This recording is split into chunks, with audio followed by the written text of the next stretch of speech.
Ain't nobody afraid of Muslim people anymore. The war on terror propaganda is not working.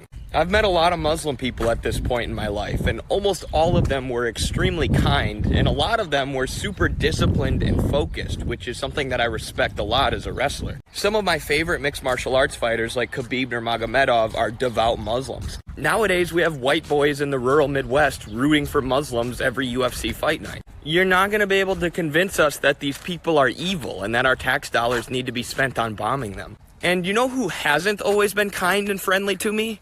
Israelis, Zionists. I talked to some members of the IDF on Zoom. It took them about 5 minutes to start saying all Muslim people are terrorists. And to be clear, I'm not talking about Jewish people. I'm talking about supporters of the state of Israel, who, with their violent, unhinged, and rude behavior, are turning more and more people away from their cause, away from Zionism. Meanwhile, Muslim people with kindness and friendship are bringing more people towards the cause of Palestine. There were a bunch of students at the student protest recently who converted to Islam. And the mainstream media was like, look at this, see, America's being taken over by Muslims. Now I'm like, I don't blame those kids for converting to Islam at all. The Muslim students were probably super nice and super awesome and super welcoming. And they're like, hey, I'm gonna side with these guys against the mostly secular genocidal monsters that we're protesting against. Shout out to all the Muslims.